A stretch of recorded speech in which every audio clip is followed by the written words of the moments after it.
Bonjour à tous et toutes et bienvenue au Good Morning Trading. Je suis ravi de vous retrouver pour faire le point sur les marchés financiers. Bon bah écoutez, c'est pas de grande surprise en fait finalement, c'est un petit peu tout ce que je vous ai dit hier matin. Je l'ai appelé Greenland. Voilà, c'est le pays des actions qui montent. Et ça a été toute la journée hier, c'était assez impressionnant. Il suffisait entre guillemets d'acheter et puis d'attendre et de clôturer et de fermer quasiment au plus haut pour toutes les actions à 22 heures heure européenne. Voilà, c'est vraiment le pays où tout va bien et c'est assez impressionnant.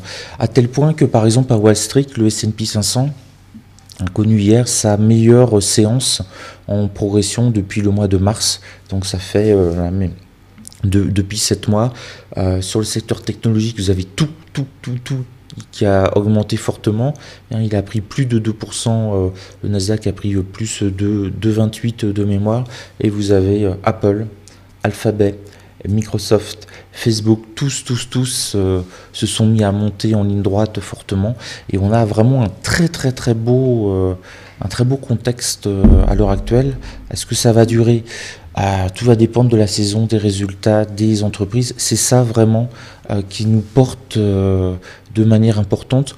On a par exemple Morgan Stanley qui a pris plus de 48 hier avec des résultats mais vraiment excellent, meilleur qu'attendu, bien meilleur qu'attendu, et on a comme ça une accumulation d'entreprises américaines qui donnent leurs statistiques et qui sont vraiment supérieures aux attentes. On avait une crainte en fait, c'est qu'elles ne soient pas au niveau des attentes, mais là vraiment elles sont supérieures aux attentes. La deuxième chose importante, ça a été ratifié hier par Joe Biden, la loi qui relève le plafond de la dette américaine. Donc ça contribue à améliorer, on va dire, le sentiment général sur les marchés, surtout américains.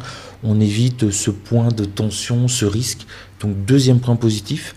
Et puis le troisième point positif, et ça a vraiment aidé, en plus de Morgan Stanley, c'est que les chiffres, notamment des inscriptions du chômage hebdomadaire hier, ont reflué fortement. C'est le plus bas niveau d'inscription au chômage aux États-Unis depuis 19 mois. Le plus bas niveau depuis 19 mois, donc on peut dire que voilà, la Covid, entre guillemets, est finie. Donc l'économie américaine, on est sur là vraiment un repart. Les résultats d'entreprise sont excellents. Là, on a les taux de chômage les plus bas depuis quasiment 2 ans, 19 mois. Et cerise sur le gâteau, c'est pour ça que ça a été une journée exceptionnelle. La statistique importante américaine qui était surveillée, notamment pour voir si la Fed allait augmenter rapidement ses taux, c'est les prix à la production. Et ben, aux États-Unis, les prix à la production ont ralenti. Ils ont même légèrement, ils ont eu un ralentissement. Ça veut dire que la crainte inflationniste, elle est peut-être repoussée un peu aux États-Unis. Et donc avec ce chiffre-là, des prix à la production qui ralentit, la Fed va pas être tentée de monter les taux un peu plus tôt que prévu. Donc on a vraiment eu une succession de super nouvelles, résultats d'entreprises excellentes. Le plafond de la dette est relevé, on est tranquille entre guillemets pour 2 mois jusqu'à temps qu'ils trouvent à nouveau une solution. Tout s'accumule. Les statistiques qui auraient pu être inflationnistes nous montrent que l'inflation aux États-Unis, non, pour l'instant, il n'y en a pas, et ils créent de l'emploi. Qu'est-ce que vous voulez de plus? Donc, conclusion, les marchés montent en ligne droite, en apesanteur, c'était extrêmement impressionnant. J'ai pu faire un trade, là ça n'a pas été franchement du scalping, ça a été du day trading sur le breakout du Dow Jones. Je vous en avais parlé hier matin. Il y avait le CAC 40 qui était le seul qui avait breaké sur les niveaux que je vous avais montré sur 15 jours. Je vous ai dit il est peut-être précurseur, et ensuite vous avez vu tous un par un qui se sont mis à briquer, et quand le plus faible de la troupe s'est mis à briquer, je suis rentré sur le plus faible de la du groupe, entre guillemets, des 6 indices que je surveille, je suis rentré et il a continué lui aussi à monter en ligne droite. Alors, c'est pas un des marchés qui sont, comment dire, passionnants, dans le sens où ça monte en manière droite, régulière, avec très peu de nervosité. Donc c'est pas un marché où vous sortez, vous avez reçu plein d'adrénaline et d'émotions, plutôt un marché qui est ennuyeux. Mais voilà, il suffit, vous rentrez en position, vous attendez. Le but du jeu quand même quand on fait du trading, c'est pas d'avoir des émotions, même si pour beaucoup j'en ai été l'un des premiers à faire ça pendant les années. Je me suis rendu compte que je venais au trading pas vraiment pour gagner de l'argent, mais pour éprouver des émotions, des sensations, parce que le job que je faisais d'enseignant m'ennuyait, enfin il m'ennuyait pas, mais j'éprouvais pas des choses, et pourtant j'étais prof en Seine-Saint-Denis, j'éprouvais pas des choses marquantes dans ma journée. Quand je rentrais de mon job de prof, bon, voilà, il s'était à peu près rien passé. Au maximum, Martine s'était coincé les doigts dans la photocopieuse, quoi. Voilà, bon. Et puis il y avait un ou deux élèves qui avaient balancé, je sais pas, des bombes lacrymogènes dans le couloir. Voilà, ça va pas bien loin. Et puis je me mettais sur les indices américains, le Nasdaq, et j'avais l'impression que ma journée intéressante, entre guillemets, commençait. Et en fait, je venais juste prendre des doses d'adrénaline. Donc ne nous plaignons pas que le marché soit linéaire, pas heurté du tout. Voilà, on est en suivi de tendance, on suit, on cherche pas trop à comprendre. On a vraiment une journée hyper linéaire hier, parce qu'on a eu une succession de bonnes nouvelles. On a eu les entreprises américaines, notamment Morgan Stanley, mais tous les autres, ils sont très bons, supérieurs aux attentes. Donc boum, ça monte les marchés. Statistiques du chômage bonnes, boum, ça remonte encore. Joe Biden qui signe, boum, ça remonte encore. Et on avait les statistiques du ralentissement des prix à la production, boum, ça monte encore. Voilà, que des bonnes nouvelles. On va s'en réjouir. On passe à l'analyse technique des différents indices. N'oubliez pas de vous abonner à la chaîne YouTube, à mettre des petits pouces en haut ou en bas, peu importe. Ce qui est important, c'est que vous en mettiez, parce que ce qui fait bien classer les vidéos, c'est pas un maximum de pouces vers le haut, mais c'est le nombre total de pouces vers le haut et vers le bas. Ça veut dire qu'il y a une réaction, et c'est ça qui fait bien classer une vidéo pour Google, pour YouTube, enfin, c'est les mêmes. C'est le côté, il y a la réaction, il y a l'action qui se passe, donc je la mets en avant, il se passe quelque chose sur cette vidéo. On attaque donc l'analyse technique. Alors aujourd'hui, on a les ventes au détail, c'est-à-dire on a les ventes au détail aux États-Unis au mois de septembre à 14h30. Alors on a 3 statistiques qui tombent en même temps. On a aussi l'indice du Michigan, mais tout le monde s'en fout. Et on a l'indice d'activité Empire State qui est regardé et suivi, mais comme tout tombe en même temps, je vous mets le plus important, les ventes au détail aux États-Unis du mois de septembre. Donc 14h30, 3 statistiques, une importante, une surveillée, une on s'en fout. Ça peut être important, parce que si on continue sur une phase, ça monte tranquillos, et on pourra avoir une confirmation à nouveau à 14h30. Bon, tout va bien, et puis si on a à nouveau des résultats d'entreprise qui tombent, s'ils sont bons, ça renforce, et pourquoi pas finir, c'est une possibilité, j'en sais strictement rien, mais finir sur un plus haut hebdomadaire vendredi à 21h59. C'est pas du tout impossible. On voit que les indices sont tous verts, un peu moins vifs quand même que hier. Hier, on était quasiment sur le double à l'ouverture. Donc, ça nous montre que la phase, entre guillemets, de croissance du potentiel haussier est peut-être un petit peu plus bas, en tout cas aujourd'hui.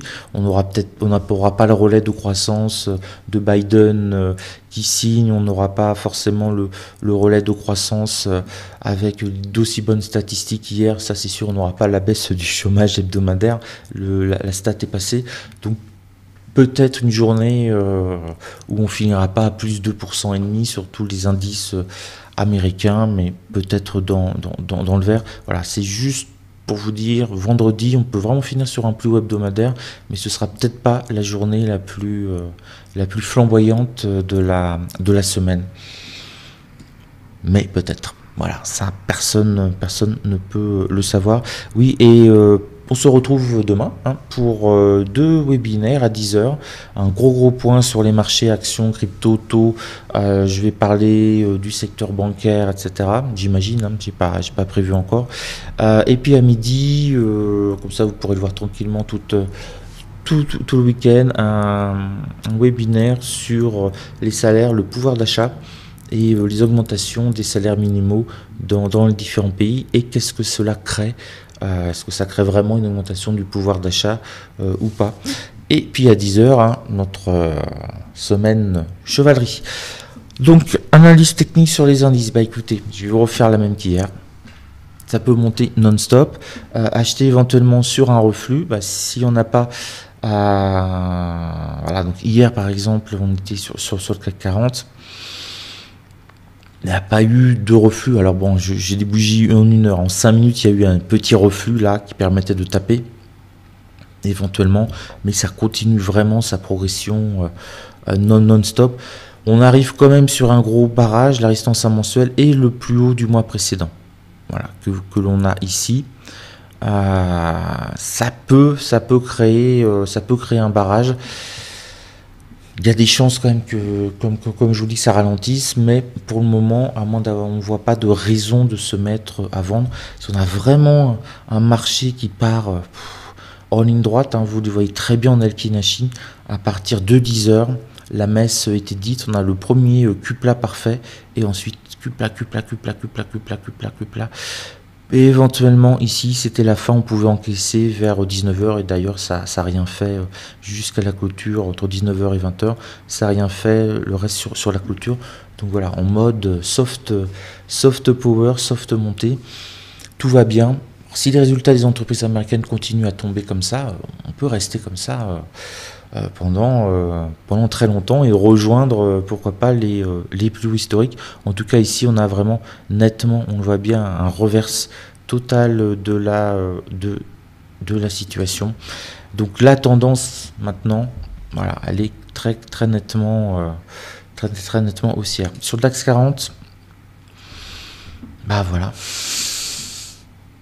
c'est peut-être encore plus marquant pour lui. Voilà, top to the moon. Eurostock 50, même chose. C'est vraiment. On a l'impression que c'est un marché qui essaye d'anéantir les derniers vendeurs. Voilà, en disant on vous a donné un peu d'espoir, mais là maintenant on vous ratatine quelque chose de bien.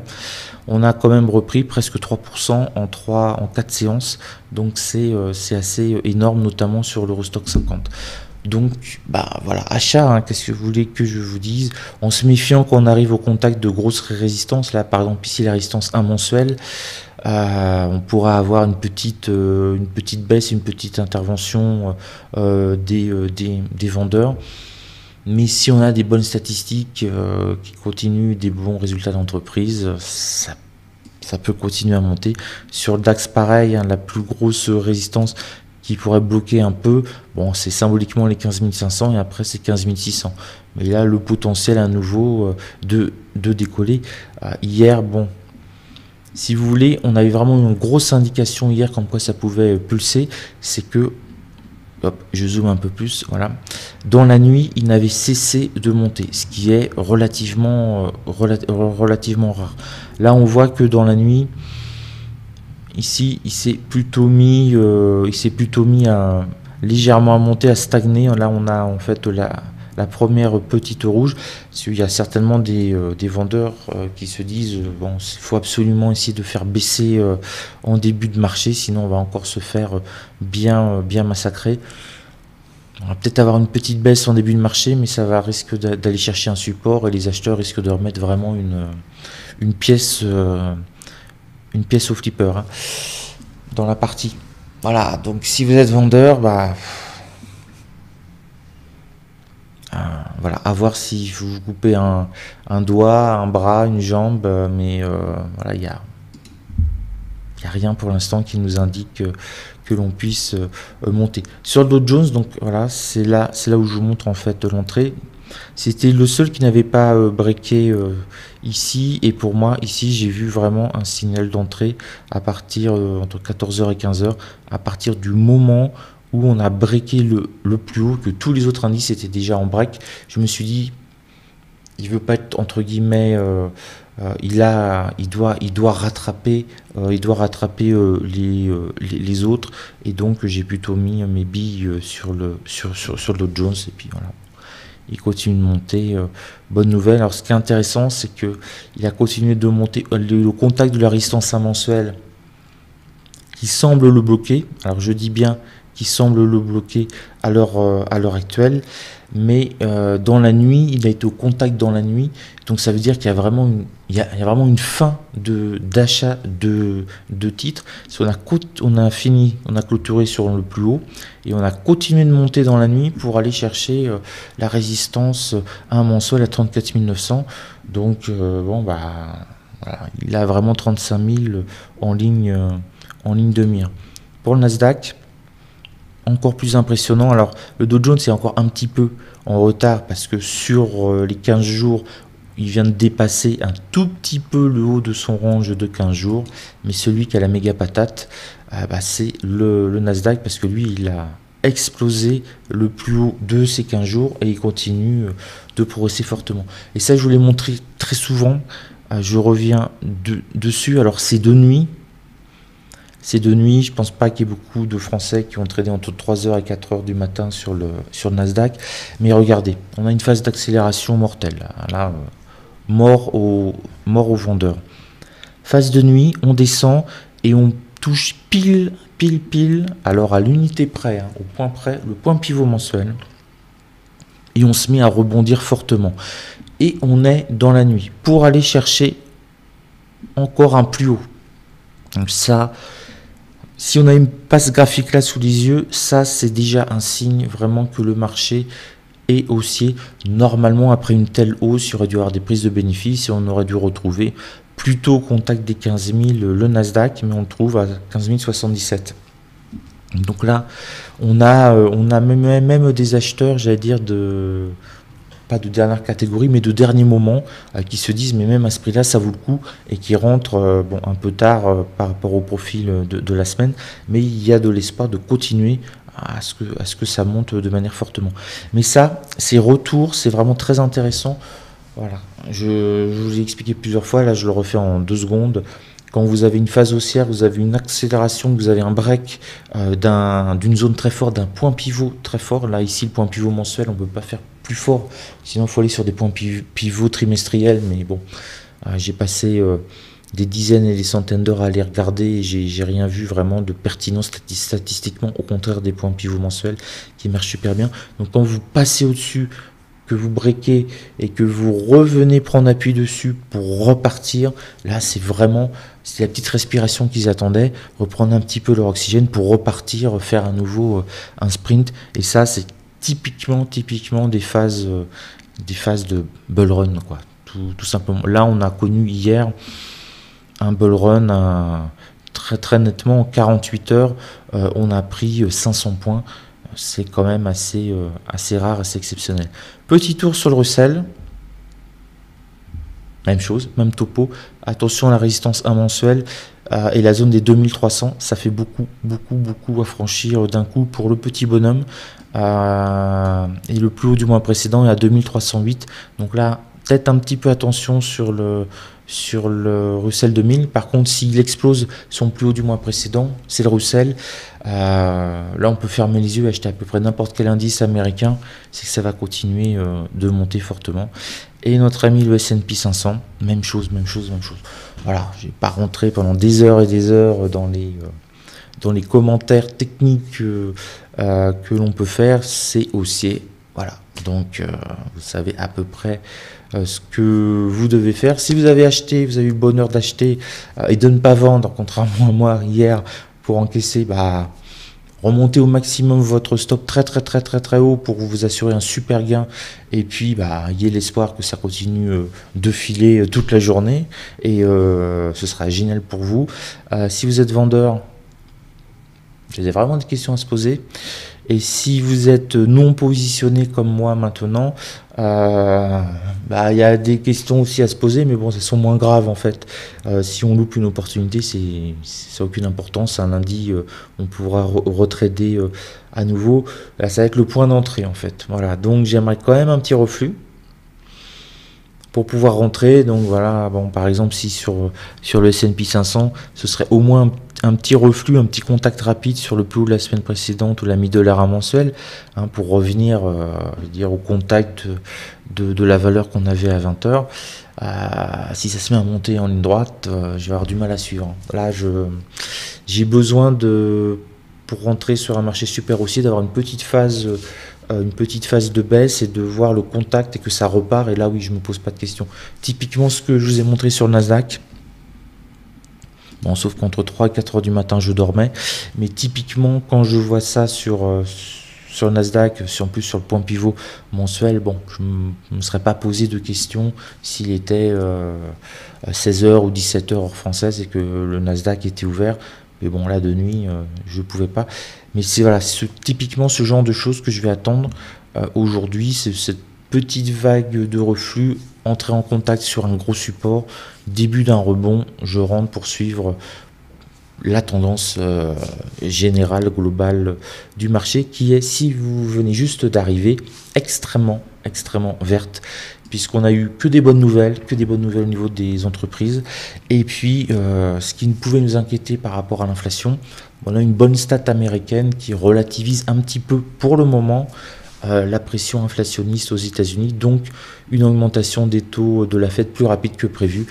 Et donc, qu'est-ce que l'on a ? On a les entreprises du Nasdaq qui se sont envolées, car très endettées, et pour elles, chaque mois de gagner ou chaque trimestre de gagner où il n'y a pas d'augmentation des taux, c'est une bouffée au sens vraiment propre d'oxygène pour elles.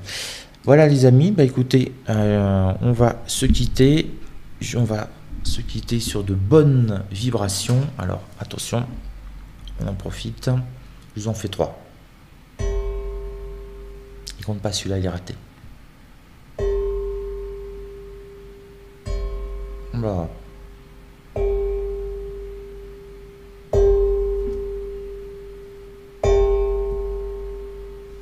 Et un autre différent. Je l'aime moins celui-là. Voilà, sur ce, portez-vous bien. On se retrouve demain. On aura à faire plein de trucs pour s'éclater. Et puis, belle journée de trading. Voilà, bon point d'entrée, c'est surtout ça. J'ai souhaité un bon point d'entrée. Et puis, laissons filer, on verra ce que ça donne. Sur ce, portez-vous bien. Ciao.